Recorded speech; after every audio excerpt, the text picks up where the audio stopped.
right, welcome to another episode of the Fake Football Analysts. I'm still getting used to that name. I want to say That's My Sports or TMS, but we're no longer doing that. We got a nice Thursday night football game tomorrow, and that's the Battle of the Birds. Ooh, I can't wait for this one. Hollywood Red, though, how are you doing? Man, I'm good. Another wild week in the NFL. Tell me about it. Once again, some games that you thought were going to be surefire, as we call 1, 2, 3 picks over here, was not the case. So my team finally lost to Pittsburgh. I was able to get through that last night on missing the point, but I can definitely touch on it again tonight too, because that was insane. The Panthers pitching a shutout was not on my bingo card in 2025. No. The Browns winning on a last-minute field goal was not in my bingo card either. So, so we could touch on some of that. But like I said, but overall, we're doing good. I told you a little bit before the show, I was a little, stressed out, but that's more for a personal reason. But but I'm stressed out about my team too. But this is cathartic for me. This is therapeutic for me. So I'm ready to rock and roll. All right. So a little bit of news that went down, obviously, for my team, the Giants. Jackson Dart is getting thrown into that fire against the Chargers on Sunday. So if you have the Chargers defense, pick them up. And if you have any Chargers players, start them. That's all I'm gonna say. I think this kid's gonna be good. I know why they're doing it. I wanted famous Jameis because he eats them W's, but we all knew this was gonna happen because of the Brian Daboll's job, and for what you saw Sunday night in Kansas City. Russ says he does not want to retire, so Cincinnati's give me a deal we can definitely accept. Send him over there. But also, too, Nick Bosa out for the year, tore his ACL. Yeah. So he's out for the year for that. Same thing with Najee Harris, who's coming back after that eye injury on 4th of July, tore his Achilles, so he is also out for the year. It's a lot of, like what we were saying, a lot of weird things are happening Sunday. I think so. When guys get hurt over the summer, right? I always think that it leads to other random injuries, right? So, like you just said with Najee Harris, like he hurt his eye. To me, it reminded me of what happened with JPP years ago. Obviously, that wasn't his eye; it was his hand. But whenever stuff like that happens, I just always feel like either, the team was looking at you like, what is wrong with you? Obviously, some things happen where it's a freak accident and things are out of your control. But from what I think was reported, that wasn't the case. So, so to go from that to other stuff gets compromised, right? Because you're trying to worry about that and heal that, and everything in the body's connected, whether we think so or not. Everything is connected. From the hand, the wrist, whatever. Like everything's connected. So, wishing him a speedy recovery. It's not fun to obviously deal with that. But like I said, that's something that seems to be a recurring theme across all major sports, that people are tearing or rupturing their Achilles, and they're being out for 12 to 15 months at the least. So but it is what it is. But yeah, definitely a crazy week 3. Like I said, we was on here last week about the Dolphins and Bills. Once again, I don't know what else to tell y'all, man. I really don't. Like I said on MTP, I said it on here. Like I came across not pathetic here, but I came across prophetic here, and it was bound to happen. And once again, men lie, women lie, no numbers don't lie. So and they have the Jets on Monday, so good luck to them. But I'm glad that you said that about JPP and his hands, because it feels like this guy doesn't have any hands. Marvin Harrison Jr. What's going on with that? So he's going up against a pretty decent Seahawks defense. I believe they're ranked top 15 in a lot of categories, top 10. Turnover margin, the Cardinals are a little bit better. But this is still a McDonald team that we saw in Baltimore. Marvin Harrison needs to step it up, as I have in fantasy, in a money league. I needed to step That's up. that's all that matters. We don't care about All that matters. we don't care about him producing. We just him getting better as an individual. Just give me points on my fantasy football league, right? I mean, I'm calling drops Harrison for a reason. I don't know what's going on. So, I mean, we know what this is, though, right? We know what this is. Like, this is the classic case of think about how touted he was coming out of Ohio State, right? Cal McCord is throwing to him. He's being touted as one of the best prospects, maybe since Randy Moss, right? Like that's how. I mean, granted, there was other guys that came up from the Calvin Johnsons. Obviously AB went in the 6th round. Like, so you were looking at him, looking at the pedigree, looking at the his production at Ohio State, and you thought, man, this is can't miss. So much so, there was a lot of Patriot fans pissed off that he wasn't the guy that was drafted here. Like that's how crazy it was, because people thought he could go as high as 2.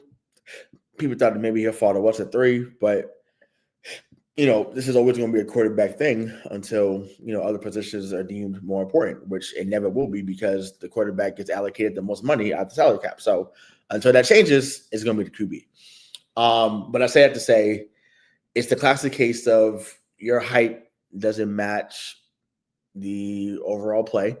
I think he's really good. I think he will be very good. But if he becomes Anquan Bolden, is that bad? No. But once again, but when you're looked at as Larry Fitz, because that's what it is. We looked at Larry Fitzgerald. You're expected to be Larry Fitzgerald, and he's a top 5 receiver all time.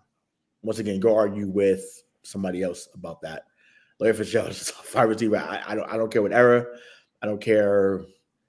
Yeah, yes, obviously, he didn't win the big game. They're not in the Super Bowl without Larry Fitzgerald. Yes, those are 3 guys that I think had 1,000 yards that year. It was him, Bolden, and Steve Preston, if I'm not mistaken. I think David Johnson was their running back then too. No, that might have been later on in his career. I forget who their running back was then, but that was Edgerrin James. Edgerrin James, yes. Wow. Yeah, but that was so yeah. Okay, got no. David Johnson was in when they lost against Carolina years later in the conference finals. Got it. That's what it was. Okay. But either way, like I said, Larry Fitz was a very talented, very excellent performer in the postseason. Once again, look it up.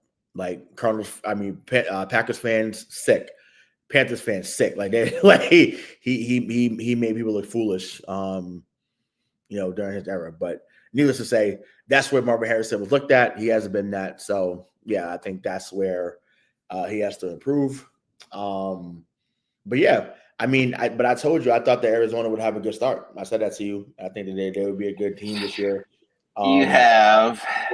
So I'm just like, I'm feeling pretty good about that. But like you said, Seattle has been good. They've been I think they smoked New Orleans. I think was it 44-13, something like that. Everybody's been smoking New Orleans. Yeah, but we say that, but how many times have we said on this show? Regardless who's been on, it's like those other guys get paid too. So when the other guys get paid at any given time, you can lose. Once again, we just saw the Browns beat the Packers. Like, there was no betting person like in their right mind. Because once again, there's always someone that's going to bet against it. But there was no one betting in their right mind that they thought that that Cleveland was going to beat Green Bay, let alone hold them to 10 points. Are you kidding me? Like, no way.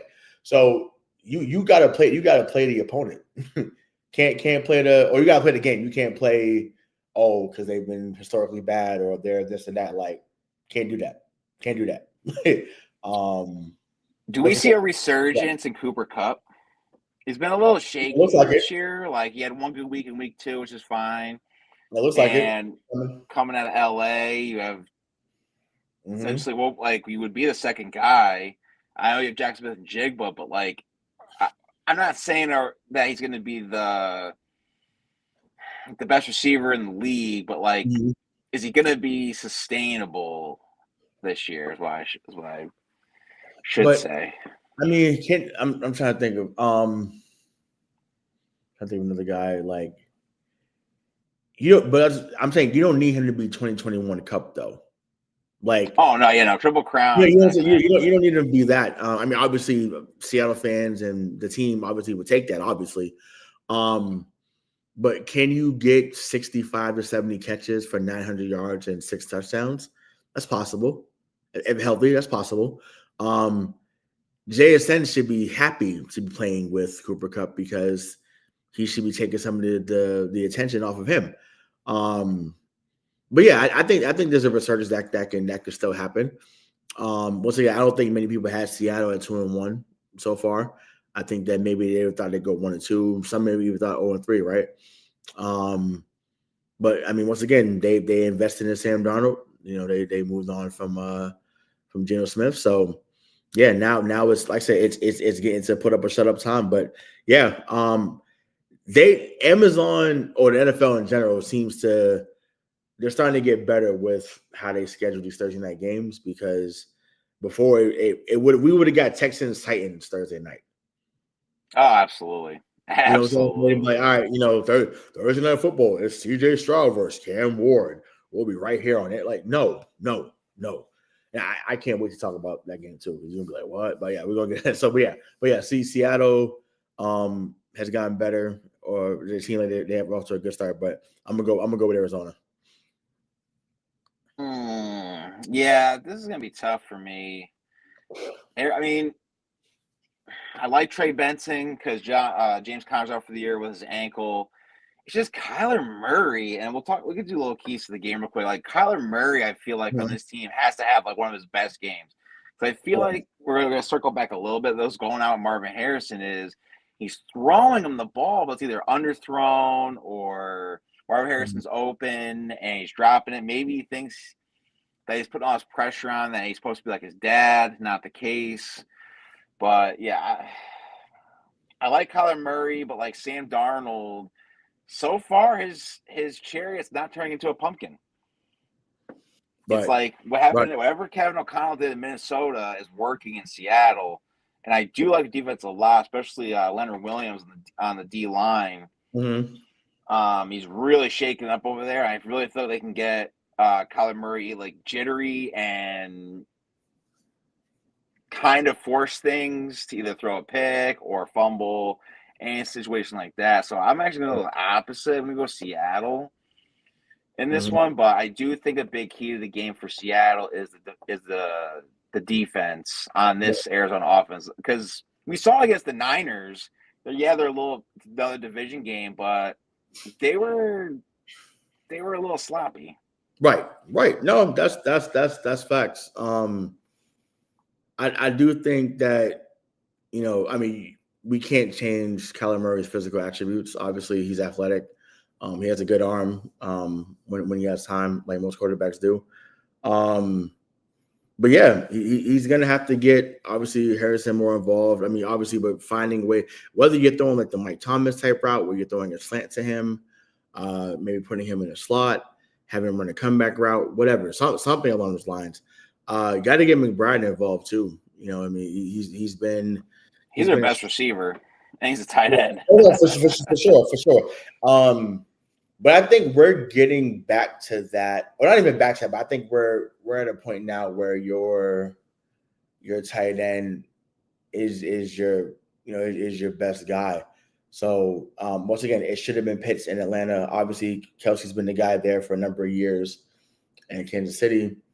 Obviously, you got McBride here. You got Brock Bowers in Las Vegas. You got Michael Mayer, who's a really good secondary tight end. You got Cole Kmet in Chicago, Tyler Kraft in Green Bay. So there's a lot of guys. Even my guy up here, he's done well in his Patriots tenure. Hunter Henry, like it's really a tight end league, and obviously guys I didn't name like Kittle is still hurt, obviously, but he's also someone that produces when healthy. So it's once again these are bigger bodies. The catch radius is different, so why not go to them? Yeah, true that. And one more last key to the game that I think too is I think for the Seattle side, Sam Darnold I think just needs to just air raid. Kenneth Walker's a big bruising running back, and you're going to get through. Again, Cardinals defense is actually another top in the top 15 for defenses this year.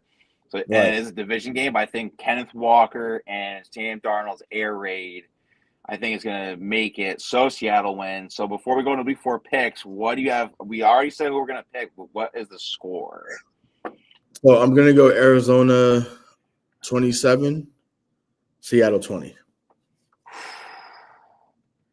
Yeah. I'm going to go obviously Seattle. I'm going to go Seattle 17, Cardinals 14.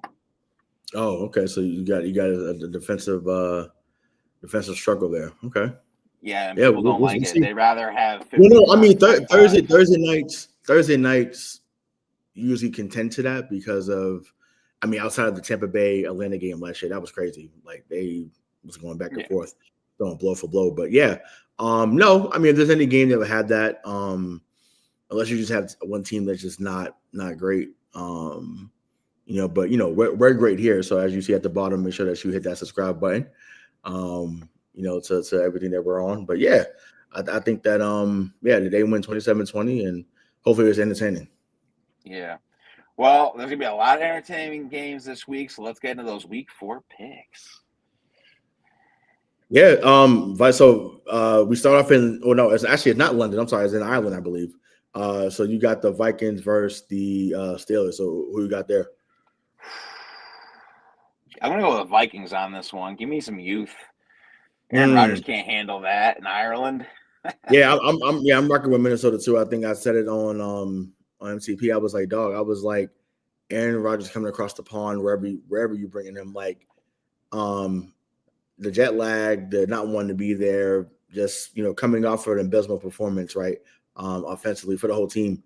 They just happened to meet someone or play against someone that just couldn't, get out of their own way, and that was the Patriots. So, but yeah, I once again we are biased towards Carson Wentz. We are biased. So any time he has a chance to do good, we are going to be supportive. So we are, I don't know if we're in expectation of him doing well, but we're hoping that he does well. So we're gonna ride with Minnesota on that first game there on NFL Network. So now to the 1:00 slate. So we got Commanders versus the Falcons. Who you got? Give me the Falcons on this one.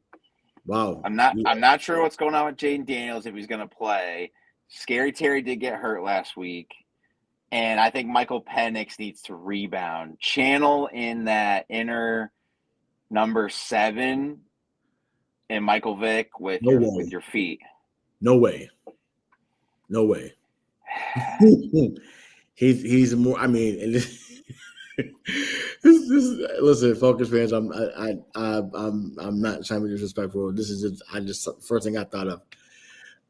He's closer to a Matt Shaw than he is Michael Vick, or he's closer to the reason why I didn't use Chris Chandler is because Chris Chandler got y'all to the Super Bowl. Y'all didn't win. Y'all got smoked, but Chris Chandler got y'all to the Super Bowl.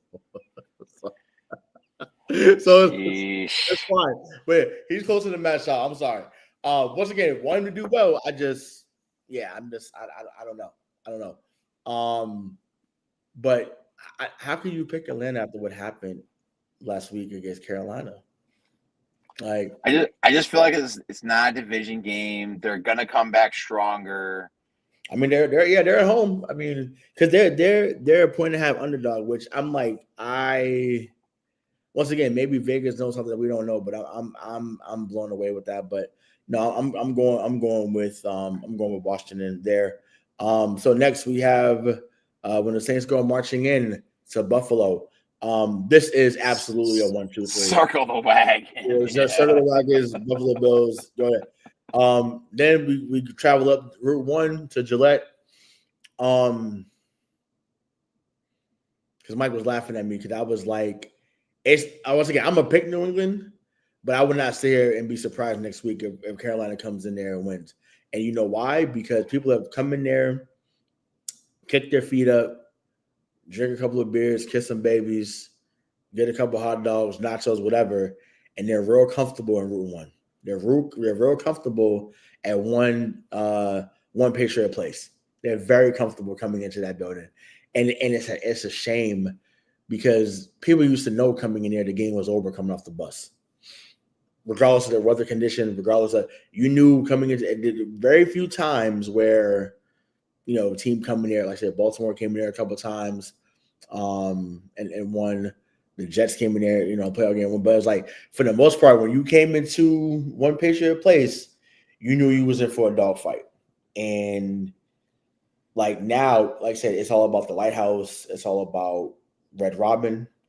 It's all about the movie theater out there. Shout out to Showcase Cinemas, which again, that's a great theater out there. But still, like that should not be one of the main attractions. And I'm saying that word on purpose. That should not be the main attraction.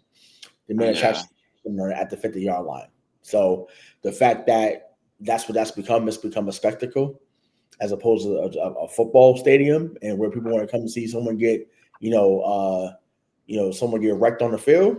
What they're seeing a reckoning, it's just not for what they like. They're seeing their home team get wrecked every single time. They are 15-28. 15-28 since Brady left in 2020. Well, I was gonna pick the Patriots, but now I'm enticed for the upset with the Carolina. You should, but it's not even an upset though. Once again, they literally just smacked Atlanta 30-0. I don't know what brush we're gonna get. I don't know because Mike and I was talking about that, but I don't know. I really believe. Once again, I'm picking New England because I'm like you with the Giants. I'm gonna pick them, but am I looking at them and saying, "Oh, they absolutely get this win"? No, because they're not disciplined enough. And when you're not disciplined enough, it shows, and it's been showing. And they look crazy. So yes, I wish that somebody in the locker room would rant. I wish someone that would rant on the team, whether it's Vrabel, whether it's Terrence Williams, whether it's someone else's defensive, captain, whoever. Someone needs to say something because it's pathetic. It's absolutely pathetic that people come in there and they think that it's real sweet. Once again, when you have more activity at Red Robin than you do on the field and in the stands, it's a joke, absolute joke. So they deserve whatever's coming to them. I'm good. Alrighty. So good. So good. Like it's pathetic. Like absolutely ridiculous. So, but moving on, something better. Cleveland travels to Detroit. With the way Detroit's playing, this is a 1-2-3. Yeah, this is a 1-2-3. Absolutely. Their offense is high powered. They are rolling right now. So 1-2-3, one pride. One pride, absolutely. Now next on the 1:00 slate, Tennessee goes into Houston. I'll let you go first on that one. You know what? I'm gonna go Tennessee. Yep. Because Callahan actually revoked his offensive coordinator duties. He's just gonna be a head coach. The Texans, offensively, I have no idea what's going on. No idea. Yeah. And they just cut C.J. Gardner-Johnson. So that basically that trade that happened, it didn't even matter because the Eagles cut the guy that they sent to them. So it is what it is. But yeah, no, I think Cam Ward, you're going to see Cam Ward from Miami. You're going to see Cam Ward from Washington State. And you're going to see Cam Ward from Incarnate Ward show up in Houston. So I'm picking Tennessee as well. And Mike was like, "Stop it." I said, "Nope." I said, I've been on the Cam Ward train before he got to Miami. I was telling you about him when he was in Houston. I'm a fan, and I kind of want to see the Avalanche continue to roll in Houston. This is why I always say about whether it was the Patriots, even your Giants for a continued time. The Packers have had their run as well. 49ers had their run. Dallas had their run. When people talk about y'all got lucky, y'all this, or the Giants this, or the still like when we talk about the Giants, the Steelers, the Cowboys, the Patriots, 49ers, this has been sustained greatness over a certain amount of time. Sustained. So Houston has a nice little run, right? They have a nice little run, and they draft CJ Stroud, and they take the NFL world by storm. And like they come in there and they win their first game at home in the playoffs, and they get to the second round. So you're just thinking, okay, well, this is a natural progression. And once again, let me acknowledge this. It is easier to say what I'm about to say now because of where they are struggling, right? But we haven't seen CJ Stroud become better than Deshaun Watson down there yet. Once again, it could happen. That's factual. It's the Ohio State quarterback curse. It's no, right. But I'm saying, I think that people already, and I might have been guilty of it too. So I don't want to sit here and say I could have been guilty of saying I don't remember, but I do think that once again we forget because of what he's unfortunately done off the field. And what his play been recently before getting hurt. We forget how good Deshaun Watson was. He was lethal before, going in that downward spiral, what happened off the field. So TJ Stroud's not gotten there yet. Once again, he's had some good moments. And I think he'll still be a very good quarterback in this league. But like you said, it's the Ohio State, curse, man. Like it's I cannot think about a quarterback that's coming there. I mean, so much so you had one day they had to go become a wide receiver, and Terrell Pryor, and he was actually the one I thought was going to be a guy that could play because he was 6. Oh man, yeah, from Pennsylvania, right? You know what I'm saying? Like the best in that area. Went to Ohio State, just great domination. Won the Sugar Bowl, but then because of the tattoo money, that was just a BS. But he was a specimen that I really thought would have broken the curse. I hated him when we played him again. At the shoe actually when Miami played him. Right, exactly. So that's that. But yeah, I mean, hey, Houston should figure it out. Once again, they should. But like I said, I just have a feeling, like I said yesterday, like it'll get worse before it gets better. Absolutely. And I'm hoping to see Cam work this first one Sunday. Cool. So next, we got the Chargers coming in to see the G men. That Jackson Dart, baby, sign me up. I'm gonna pick the Giants, but I will say they're probably gonna lose, which is fine. The Chargers are a good team. I think Jackson Dart is actually gonna have a pretty good game, and Malik Neighbors is gonna have what he did against Dallas against San Diego. That's a hot take, bold prediction, but I think it's gonna happen. Once again, we gotta say LA because we grew up in San Diego. LA Chargers. Oh yeah, geez, you've been there for years. I keep saying. But I'll say this though. They collectively better hope that Jackson Dart becomes Eli to Russell Wilson being Kurt Warner. You better hope so. You better hope that he comes in there balling. Who are you telling? But then again, if he does, then it's like, well, why'd you have him sit? Well, once again, Russ does not look terrible, but at the end of the day, you got to stop somebody. So when he scored, once again, 37 points, you was up. You had the lead. It's not like they should be 1-2 right now. You know what I'm saying? Like not 1-3, it should be 1-2. So it's just like I think they haven't looked at it from all perspectives. I mean, they can say they did, but hey, listen, Russ. Listen, man, you got to put up some more numbers. You're getting paid now to be the backup. You're still coming home to one of the best situations in the world. White fan kids, like that is you good. You're rich in many areas, bro. Like, so listen, don't take all the hits. Sit back, relax. You're a Super Bowl champion. You're most likely you're not first ballot, but you are a Hall of Famer. So you're good. You're good. It's okay. I don't love the fact that he's been on so many teams since Seattle, but it is what it is. Because he's one of those guys that should have been there his whole career. Should have been there. But it absolutely.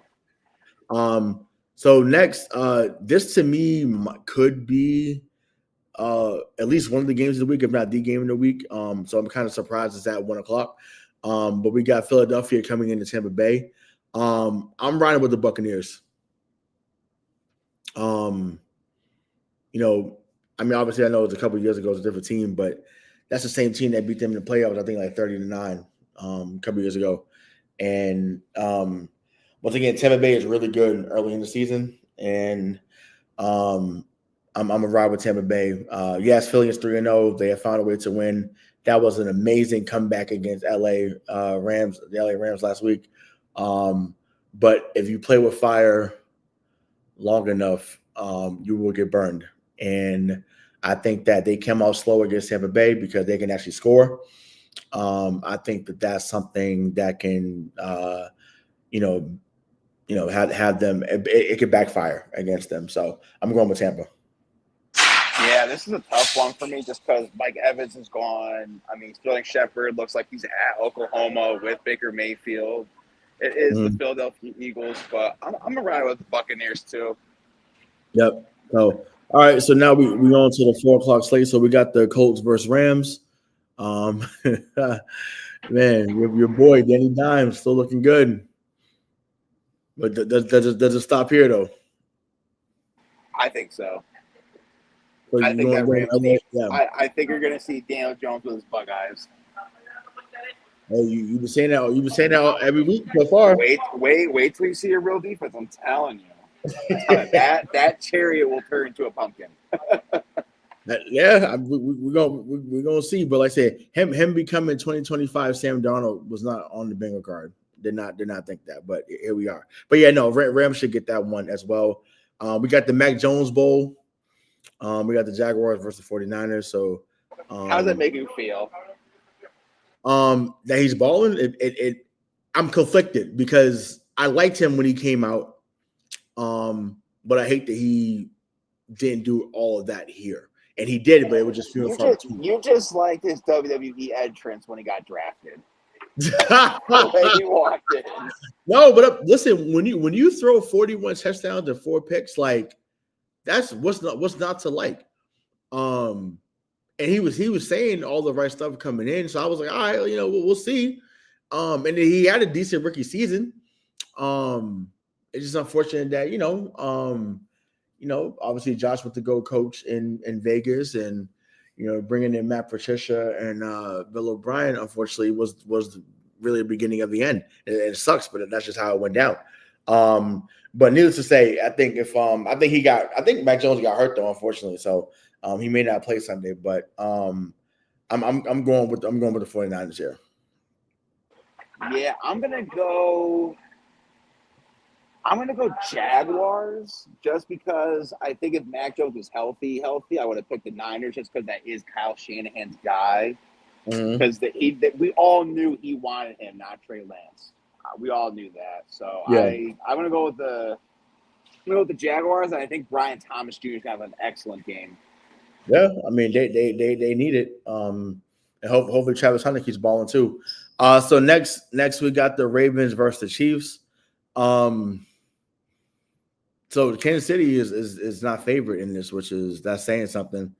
But I'm riding with Baltimore here. Just think about though, one of these teams is going to be 1-4 or 1-3. Yeah, sorry, crazy. 1-3. Yeah, crazy. And crazy. That is insane. I think though, first play of the game when the Ravens have the offense, Derrick Henry is stiff arming like a motherfucker on someone. I mean, you cannot have 3 straight fumbles. I have no idea what Derrick Henry this is. I don't know if he's been watching Tiki Barber highlights from when he got drafted. Tiki Barber. My goodness. He's looking like him. Hold the ball up high, but no, I think with Isaiah Likely coming back, you have a good 2-headed tight end monster for Todd Monken. The Chiefs, like they have Tyquan Thornton, and they really weren't that good Sunday night against the Giants. I know we lost 22-9, but they really weren't that good. No. So I'm gonna have to go with the Ravens too. Yep. No, that's fair. They're kind of in the in-between phase right now. Once again, Tyquan Thornton's your number 1, you're in trouble. So that's just a fact. So next we have the Bears going into Allegiant Stadium versus the Raiders. Caleb Williams finally looked like a quarterback last week, so I'm riding with Chicago. Ooh, that's surprising. Mhm. I'm conflicted in this one. I just feel like Geno Smith's going to get this victory somehow. Mhm. But yeah, no, I might have to go with the Bears for a slight edge. Slight edge. This is a tough one. Got you. Okay. Yeah. So I mean, we'll see. I mean, it might be more intriguing than we think. And then on last game on Sunday night, the return of Michael Parsons. With no tribute video after all that man did for Why, them. why, why, why would it be a tribute though? Why? Oh, I don't know. He is the new version of DeMarcus Ware, who's a Hall of Famer. Put his blood, sweat, and tears into the Dallas Cowboy organization.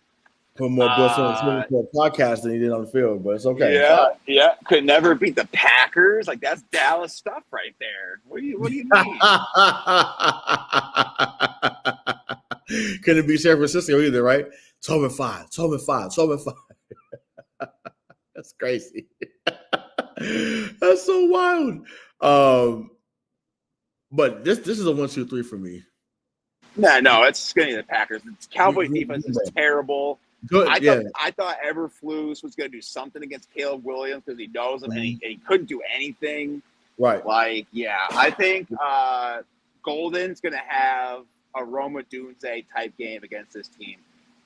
Yeah, and Jordan Love has torched them every time. So, and his left tackle doesn't have to worry about saying "Run, Jordan, run," because Michael Parsons plays for them. Right, and I expect him to have 3 sacks. 3 sacks. And the final one will win the game for Green Bay. So, yep, I'm here for it. Can't wait. I'll be tuning into that Sunday night. So Monday night we have the Jets versus the Dolphins. I'm going with the Jets. I'm going with the Jets. Going with Benny and the Jets. Yeah, I mean, wow, yeah, absolutely. I think with this loss, Mike McDaniel, they're going to leave him like Lane Kiffin did when he was a coach at USC. They're going to leave him right at the airport. Well, I mean, they're at home, so I mean, you know, right there at Hard Rock. You leave them right on University, or they could put them at Walmart on 191st. Some of y'all that's listening, y'all know exactly what I'm talking about. Leave them at the Walmart on 191st, or better yet, leave them at 163rd. Leave them at 163rd, right there, right there. Leave them right there. But I mean, listen, I said this yesterday on MCP. Like years ago, they gave us one of the greatest Monday Night Football games of all time, right? Orlando Murray gets the game-winning field goal. I think they won 40-37. That would not be the case Monday night, right? Not going to be something where we get an instant classic. I'll be very surprised if we do. But the guys clearly are believing in Aaron Glenn in New York. And obviously they just don't have the talent to really match what he's, I guess, preaching in that regard. But I think this is where he gets his first win, South Beach. You know, I think it's time. So I think he gets his first win down there for sure. And then last but not least, we got the Joe Burrow-less Bengals going into Mile High against Denver. So who you got there? This should be a 1-2-3. I don't even know why we're talking about this. With Jake Browning, it's a 1-2-3? Absolutely. Yeah, that's your pick of Cincinnati, though. No, I'm not picking Cincinnati. That's what I was about to say. Denver. I was like, wait a minute. I'm not that crazy. No, stop it. It's not. Denver's gonna win, but it's not a 1-2-3. It's not a 1-2-3. It's not a 1-2-3. It's not. That's Denver should win because you know Bo Nix is better than Jake Browning or whatever the hell his name is, but it's just not a 1-2-3. Are you sure? Because Jamar Chase already gave up. We saw it last week. He's like, this isn't Joe. This is Jake. Like from not even from State Farm. Yeah, I mean, we gonna see, but it's funny because my alarm just went off on my iPad. So I'm thinking, shoot, it might time might be running up for Cincinnati too. maybe Jamar Chase felt that way. That's facts. So, but that does it for week 4. So, you close out with some final words there. Sorry, I'm at work, so pretty much make sure you guys like, subscribe, hit the little bell button so when we go live, you guys can watch it. Mm-hmm. I saw that Bijan or Bajan, I keep hearing a lot of different things how I say his name. He donated 8,000 books into the city of Atlanta. So they had that at the stadium, so that was pretty cool. Dope. And once again, Deshaun Jackson 3-1 with Delaware State, and that's like the best they've ever been. So, and as always, black people matter. He gets called a sellout because he goes to a top school.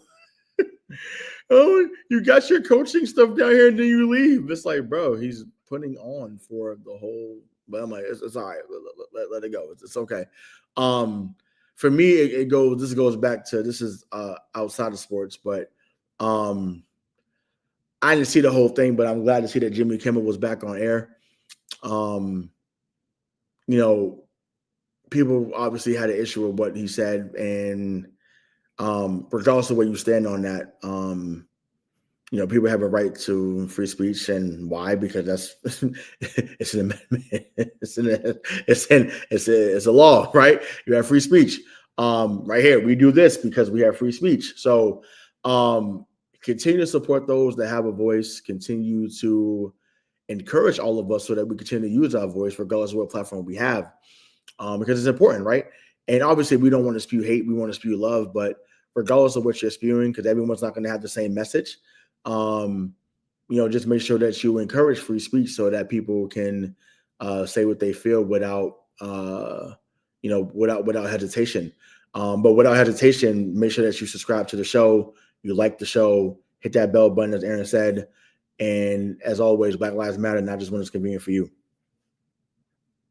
All right, I'll do another episode of the Fake Football Analysts. We're the analysts with the most. Peace. Peace.